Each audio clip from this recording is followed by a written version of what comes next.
అహంభావంతో ఈ వ్యవహారాలు.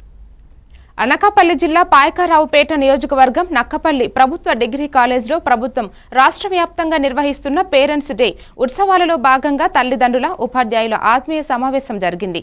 దీనికి హోంమంత్రి అనిత ముఖ్య అతిథిగా హాజరయ్యారు. పరీక్షల్లో ఉత్తమ ప్రతిభ కనపరిచిన విద్యార్థినులకు సన్మానించిన హోంమంత్రి అనిత సన్మానించారు. అనంతరం ఆమె విద్యార్థులు తల్లిదండ్రులతో కలిసి సహపంక్తి భోజనం చేశారు. మా బాధ్యతగా మేము తీసుకుంటున్నాం, డెఫినెట్ గా చేస్తాము.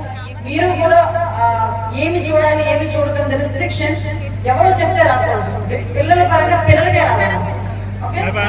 జరపడానికి ఈ రోజు గౌరవ మంత్రి గారు నారా లోకేష్ గారు ప్రత్యేకంగా దీనికి ప్రోగ్రామ్ డిజైన్ చేశారు. ఈ రోజు ఏదైతే టీచర్స్ తో పాటు పేరెంట్స్ కూడా ఈ రోజు స్కూల్ అడ్మినిస్ట్రేషన్ లో ఇన్వాల్వ్ అవ్వాలి, స్కూల్ అడ్మినిస్ట్రేషన్ కి వాళ్ళ సూచనలు సలహాలు ఇవ్వాలనే ఉద్దేశంతో ఈరోజు గవర్నమెంట్ ఏ ఇంప్లిమెంటేషన్స్ చేస్తుంది, ఏ రకంగా బ్యాగ్స్, స్కూల్ డ్రెస్, అదేవిధంగా బుక్స్ అన్ని కూడా సరఫరా చేయడం, అదేవిధంగా సన్నబియ్యంతో ఈ రోజు మధ్యాహ్నం భోజనాలు కూడా ఏర్పాటు చేయడం, పిల్లలకు ఎటువంటి ఇబ్బంది కలగకుండా చూసుకునే బాధ్యత కూడా గౌరవ మంత్రి గారు అదేవిధంగా గవర్నమెంట్ కూడా ఈ రోజు చూసుకోవడం అనేది ఒక శుభ పరిణామం కింద భావించాలి. ఎన్నికల హామీలో భాగంగానే మీ అందరికీ తెలుసు, తల్లికి వందనంలో భాగంగా ఒక పాయకరావుపేట నియోజకవర్గం వల్ల దగ్గర 38,000 మంది పిల్లలకి 50 కోట్ల రూపాయలు దగ్గర ఈ రోజు తల్లికి వందనం కింద కూడా మేము జమ చేయడం జరిగింది. ఈరోజు ప్రతి ఒక్క తల్లిదండ్రులు కూడా చాలా హ్యాపీగా ఉన్నారు, వాళ్ళ పిల్లల్ని చదివించుకోవడానికి ముందుకు వస్తున్నారు.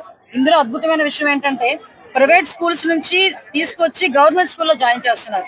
మనం ఈ సంవత్సరం నుంచి కూడా ఆ కల్చర్ కూడా మనం చూస్తున్నాం. ఇది ఒక శుభ పరిణామం కింద భావించాలి.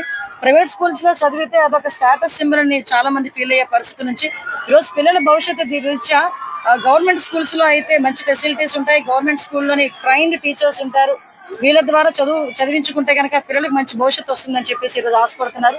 ఈ రోజు గవర్నమెంట్ స్కూల్ పిల్లలు కూడా ఎంత చక్కగా మెచ్యూర్డ్ గా ఆలోచిస్తున్నారంటే, ఇందాకే ఒక పిల్లోడు వచ్చి నేను లా చేద్దాం అనుకుంటున్నాను. నెల్లూరు